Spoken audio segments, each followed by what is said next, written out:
shadow of the Appalachian Mountains, there are stories that even locals hesitate to tell. Stories that claw their way out of the past, dripping with blood and sorrow, too twisted to be forgotten.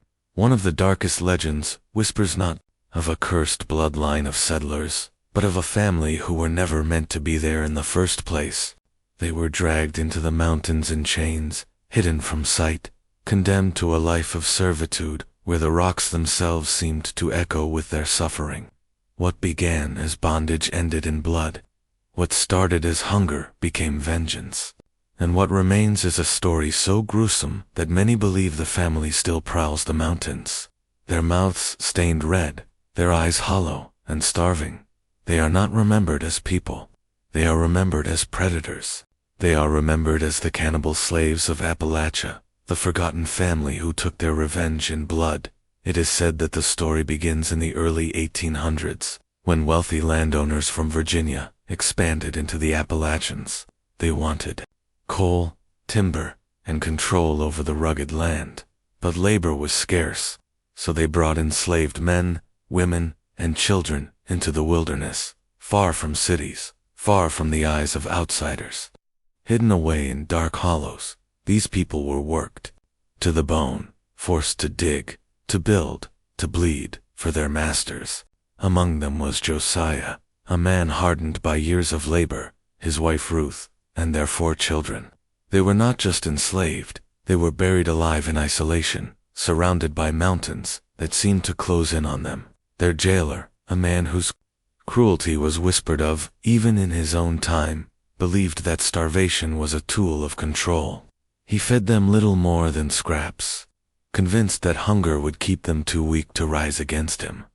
But the mountains have a way of reshaping men. Hunger didn't break Josiah. It sharpened him. Each night, while his children whimpered with empty stomachs, he whispered to them that they were not property, that they were not beasts of burden, that one day their chains would break, yet hunger gnawed at them all the same. And when winter came, harsher and colder than any before, the youngest child withered away before their eyes. No grave was dug. The ground was frozen too hard. The body lay in the cabin for days, the other children watching, Ruth weeping until no tears remained. And in that hollow silence, something inside Josiah shifted. The chains had already stolen their freedom. He would not let them steal their lives. It was on a night when the wind howled like a banshee through the trees that Josiah finally acted. He crept into the landowner's cabin, a rusted pickaxe in his hand, and brought it down with all the fury of years spent in bondage. The man never woke from his sleep. His blood soaked the wooden floorboards, and with that strike, Josiah freed his family. But freedom came with hunger. They had no food, no tools, no supplies to last through the winter. Only a body, warm and heavy, lying at their feet. Ruth turned away, horrified. The children clutched each other, but Josiah stared at the corpse, and in his hollow, starving eyes, a decision was made. That night, the family feasted not on bread or meat, but on the body of the man who had once held them captive. The sound of bones cracking, the taste of forbidden flesh, it was the moment their humanity fractured. They told themselves it was survival. They told themselves it was justice. But something darker had been born. From then on, they swore a vow. They would never starve again. And more than that, they would never be chained again. Anyone who tried to take their freedom would pay in blood. They vanished into the wilderness, slipping into caves, abandoned shacks, and thickets so deep, even hunters feared to follow. But freedom came with a price. Hunger returned, gnawing at them, whispering to them in the night. They hunted animals at first, but it was never enough. Their thoughts returned to that first night, that first feast, and the fire it lit inside them. When travelers began disappearing in the mountains, no one wanted to admit the truth, but locals, who found the remains, knew these deaths were not the work of wolves. The bodies were gnawed, the bones stripped bare, and carved into the bark of trees near the killings was a single word scratched deep: free. The killings were never random. They targeted men who carried whips, overseers who ventured too close, bounty hunters who searched for runaways. And always, the signs of ritual followed the word free carved into wood, sometimes even into bone. As years passed, the family became more than just whispers. They became an omen. Travelers spoke of pale figures watching from tree lines, gaunt faces reflecting firelight, children with hollow eyes gnawing on scraps of meat. Entire campsites were wiped out overnight, the fires still burning, the victims missing. The family did not just survive, they thrived, becoming predators of the very land that had once imprisoned them, and with each act of violence, they etched their vow deeper into the mountains. Never chains, never hunger, never again. Asterisk, as decades passed, the forgotten family of the mountains did not fade away. If anything, their legend grew, whispered from town to town by men too afraid to speak their names aloud. The children of Josiah and Ruth had grown into adults hardened by hunger and sharpened by rage. They taught their own children what had been taught to them: never chains, never hunger, never mercy. By the time the Civil War erupted, the bloodline was no longer just a family. They were a clan, bound not by law or custom, but by a single unbreakable rule: they would never let outsiders decide their fate again. Soldiers stationed in the mountains during the war brought back stories that chilled their fellow men. Scouts, sent into the woods to track deserters, never returned. Patrols vanished without a trace, their rifles later discovered leaning against trees, stripped of ammunition. In their place, the soldiers found something far more unsettling: bones picked clean, skulls split open, fires still smoldering with blackened remains, and carved into the surrounding trees, the word free scratched in letters so deep they tore through bark and into the living heartwood beneath. One Confederate officer recorded in his journal that he believed a pack of wild men roamed the hollows, remnants of escaped slaves who had turned savage. He claimed to have glimpsed them once at dusk, figures moving silently through the trees, their skin pale as moonlight, their hair hanging in tangled ropes, their eyes catching the firelight. Like animals. He swore he saw a man at their center, tall and broad-shouldered, carrying a crude weapon made from a sharpened rail spike. The officer insisted that the man's face looked eerily similar to sketches of Josiah passed down in missing person notices decades earlier. But how could that be? Josiah would have been old, frail, if even alive. Was the man he saw a descendant, carrying his likeness, or was Josiah himself something more than human? The officer's journal ended abruptly weeks later. His body was never found. When the war ended, the family did not fade into peace. Freedmen, settlers, and loggers all spoke of strange disappearances. Tents left in tatters, wagons overturned, entire groups swallowed whole by the forest. For those who survived, the descriptions were always the same: gaunt figures emerging from the tree line, their bodies scarred and pale, their movements swift and unnatural. Victims described being dragged into the dark, their screams cut short by the sound of breaking bones. One survivor claimed the figures spoke as they worked, chanting words over and over again. He swore they repeated, "Never chains, never chains," until his ears rang with the sound. When he woke, he was alone, surrounded by bones, stripped of flesh. He fled the mountains and never returned. By the turn of the century, their legend had mutated into something darker. Locals began referring to them not as men, but as wraiths of vengeance. Children were warned never to wander the woods alone. If you heard voices whispering free in the night, you were to run and never look back. Some believed they were cannibals only by necessity, that hunger had forced them to feed on flesh. Others argued it was no longer about hunger at all. It had become ritual, a twisted religion that honored the first night of their freedom. To eat flesh was to honor Josiah. To carve free into the earth was to remind the world that their chains had been broken in blood. In the 1930s, a mining crew working deep underground claimed to stumble into one of their hidden chambers. They found crude fire pits surrounded by bones, markings etched into the stone walls that repeated the same single word. One man swore that he saw movement in the darkness, shapes too quick to be human, teeth gleaming in the firelight. The miners fled, leaving their equipment behind. Days later, another crew ventured in and found the tools scattered, some of them bent and broken, as though torn apart by unnatural strength. None of the missing miners were ever seen again. Whispers spread that the family had grown unnaturally resilient. Years of consuming human flesh, of hiding in the cold and damp of caves, had transformed them. Their skin was pale, their teeth sharpened, their bodies twisted by generations of survival in the harshest conditions.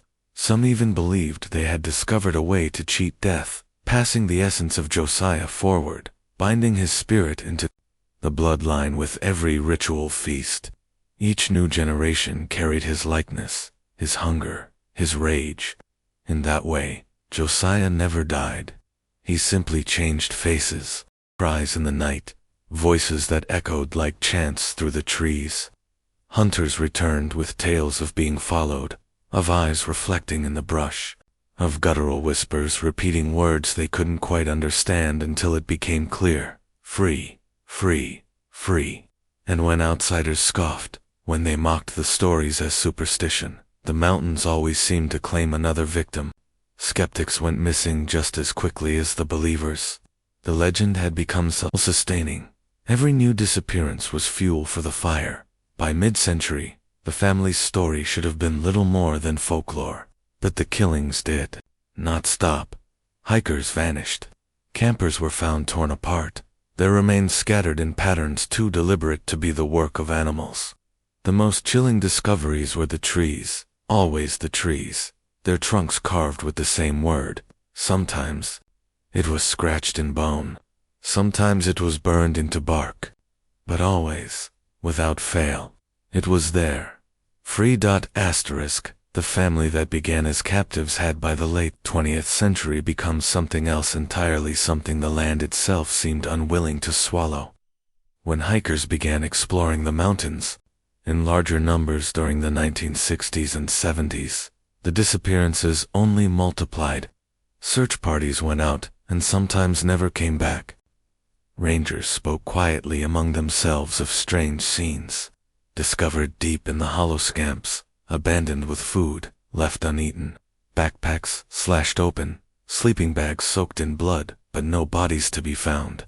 Other times, the bodies were there, arranged in grotesque circles, skulls facing outward, their bones gnawed and scattered around fire pits. By the 1980s, whispers of the family had reached amateur paranormal investigators. One group, armed with tape recorders and flashlights, ventured into a cavern rumored to be one of the clan's lairs. What they captured has been replayed and dissected countless times by those who dare to listen. At first, only dripping water, and the crunch of their footsteps echoed in the cave. Then, faintly, there came a sound, low voices, almost chanting. Never chains, never chains. The voices grew louder until a scream tore through the recording, followed by frantic movement and the sound of something heavy falling. When authorities found the equipment days later at the cave's entrance, the investigators themselves were gone. The only clue left was a crude carving on the wall, near where the recorder was dropped. One word, etched, jagged, and deep: free. The 1990s brought even stranger accounts. Hunters swore they were stalked through the woods by figures that stayed just out of sight, moving in perfect silence. A pair of campers reported waking to find bone totems hanging above their tent, strung with hair that looked human. They fled, in the night, swearing that as they ran, they could hear heavy footfalls behind them, and voices whispering, echoing the same word again and again, until it drilled into their minds. By dawn, they stumbled out of the forest, shaken and bleeding, too terrified to ever return. But the stories did not end with the last century. In the early 2000s, hikers found themselves recording videos for the internet, eager to document their adventures. One such video, though never officially authenticated, made the rounds online for years. It showed a group of young people exploring a cave littered with bones, laughing nervously about the legends. At first it seemed like another hoax, until one of them froze and pointed toward the darkness. The camera caught the glint of eyes 2, then 4, then 6, gleaming faintly in the firelight. A low voice rumbled from the shadows, "Free." The camera jerked, chaos erupted, and the footage ended in static. The group was never seen again. Some say the video was staged, others say it was proof. Either way, no one ever entered that cave again. Modern rangers still speak in hushed tones of strange findings trees, freshly carved with the same word. Animal remains arranged in ways too deliberate to be natural, fires that seemed to burn themselves out just hours before being discovered. And though the world outside has changed, the family's legend has not. Some claim they have bred generation after generation in the shadows, raising their children on the same oath that began with Josiah: never chains, never hunger, never mercy. Others believe they are no longer entirely human, that years of consuming flesh and hiding in darkness have twisted them into something monstrous, something that should never have survived. And yet, perhaps the most terrifying accounts are the ones that seem too recent to dismiss as folklore. In 2017, 2 hikers went missing in the Appalachians. Their bodies were later found arranged in a circle around a fire pit, their bones gnawed, their flesh missing. Nearby trees bore carvings, so fresh the bark still bled sap. In 2021, campers uploaded strange audio they claimed was captured in the dead of night, whispers, chanting, and a single deep voice repeating over and over, "Never chains." They fled the forest the next morning, abandoning their gear. Searchers later found their campsite, but nothing else. The legend endures because it is more than a ghost story. It is a warning. It is said that if you wander too deep into the mountains, and you hear voices whispering free in the dark, you must run and never look back. Because the family who began as slaves never forgot the chains that bound them. They turned their hunger into vengeance, their vengeance into ritual, and their ritual into a curse that spans centuries. And if the whispers are true, they are still out there, waiting, watching, hungry. If you thought the Talbot clan or the Maddox bloodline were terrifying, this story is different. This is not madness born of isolation. This is rage carved into flesh, passed down through generations, sharpened by hunger until nothing human remains. And if the forgotten family still walks the hollows, then the mountains hold a darkness far deeper than anyone dares admit. So, do you believe the cannibal slaves of Appalachia were real, their revenge echoing across centuries, or are they just a legend too terrible to face? Let me know what you think in the comments. And if you've made it this far, you're one of the brave ones. Hit that like button, subscribe, and ring the bell so you don't miss the next nightmare, because the next family's story might be even darker than this one. Remember, in Appalachia, hunger never dies.